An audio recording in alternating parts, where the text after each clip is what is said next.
L'invité de Géopolitis, Carlos Moreira, vous êtes le fondateur et le directeur général d'une société qui s'appelle Wisely, très connue dans le monde justement de la protection de toutes ces données. Vous allez nous donner quelques exemples de vos réalisations. Mais commençons par le début. Est-ce que oui ou non, on sous-estime la possibilité de tout ce qu'on appelle les cyberattaques? Est-ce qu'on est vraiment au courant de ce qui peut nous tomber dessus?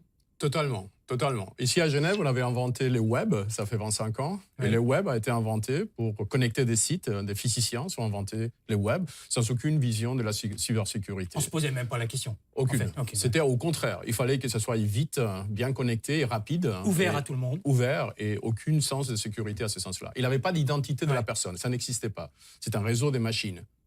Maintenant, on a un réseau de personnes. La cybersécurité, c'est autour de la personne aujourd'hui.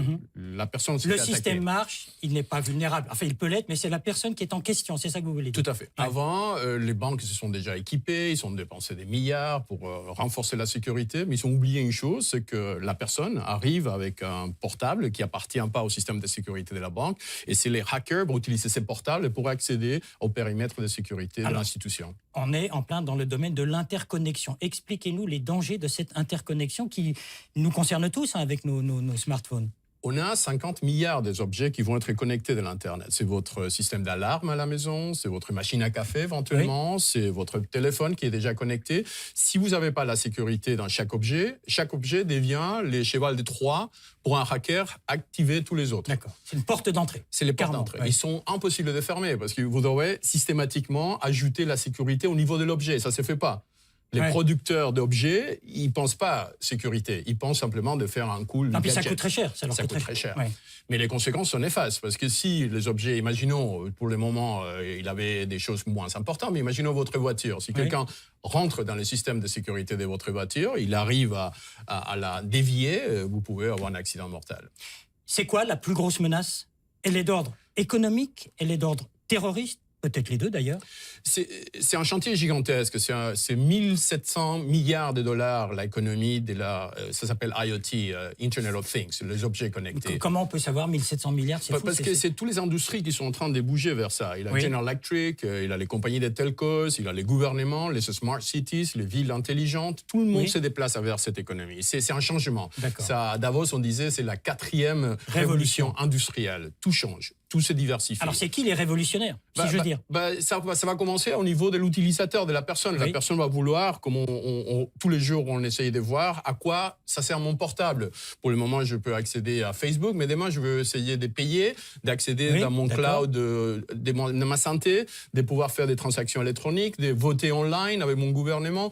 Les portables deviennent l'outil, le terminal transactionnel de la personne. Alors, moi, je ne suis pas vraiment au courant des menaces. Est-ce que vous pensez que les gouvernements, les nations elles-mêmes ne sont pas au courant et, disons-le, pas au niveau? Non. Les problèmes de la menace, c'est que l'argent dans l'attaque il est supérieur à l'argent qui a été investi dans la défense. On est dans une situation... Le gain fait par les attaquants est bien plus important que ce que nous pouvons dépenser. Et l'argent qu'eux, ils ont investi eux-mêmes pour développer des systèmes d'attaque très sophistiqués. Mais s'ils investissent, entre parenthèses, c'est que ce n'est pas juste des individuels. C'est par exemple des États. C'est des États, c'est des multinationales.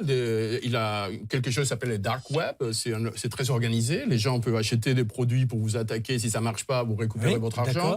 Et ça, c'est une économie qui existe et dans laquelle il faut se défendre. Il faut développer une alternative pour défendre cette menace. Mais est-ce qu'on a raison de dire qu'en fait, l'ennemi, on ne le connaît pas par rapport à une guerre classique où on sait qu'il nous attaque? Et la raison, c'est parce que comme il n'a pas d'identité dans l'Internet, dans le web, c'est anonyme. Le web, vous pouvez rentrer anonyme. Si vous voulez faire une attaque, vous n'allez pas laisser une trace. Vous avez fait une attaque d'une façon anonyme et cette attaque-là va permettre de faire un tort qui pourrait être irréparable, surtout si on rentre dans la dynamique des Internet of Things. Les centrales nucléaires vont être connectées, les systèmes de trafic de la ville, les aéroports.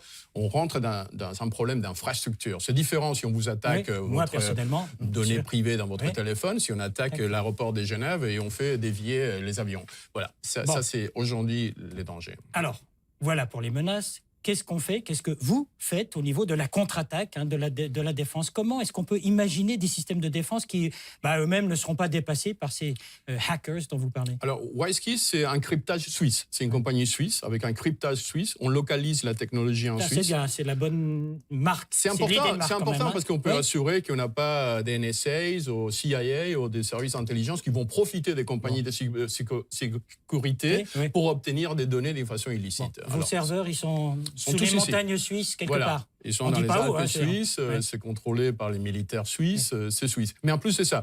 Nous, on a développé une identité digitale. La vision des WiseKey. C'est quoi une identité digitale? L'identité, c'est éviter que vous devez la possibilité d'être anonyme. Si vous êtes anonyme, vous pouvez infiltrer quelque chose parce que vous ne laissez pas d'un. Mais si je veux rester anonyme, vous ne pourrez pas faire des transactions. D'accord. Alors, les compromis, c'est ça. Si vous voulez être anonyme, d'accord, mais vous ne pouvez pas être anonyme en train de faire une transaction avec une banque. La banque doit savoir qui vous êtes, ou bien avec un État, ou bien avec votre employeur. L'anonymat, il est limité simplement pour les activités blogging et personnelles et autres, mais pas pour les systèmes transactionnels. Donnez-nous quelques exemples un petit peu de contre-feu, je ne sais pas comment appeler ça, de firewall, pour des grandes sociétés. On a ici à Genève, ça fait quelques années qu'on avait lancé les systèmes de votation électronique. Les Genevois votent online à travers une identité. On doit identifier la personne avant de la laisser voter. Et, par exemple, on a fait des montres avec Hublot, Bulgarie. Ce sont des montres qui, d'ailleurs, c'est une montre qui a une identité dans la montre qui permet de connecter un cloud.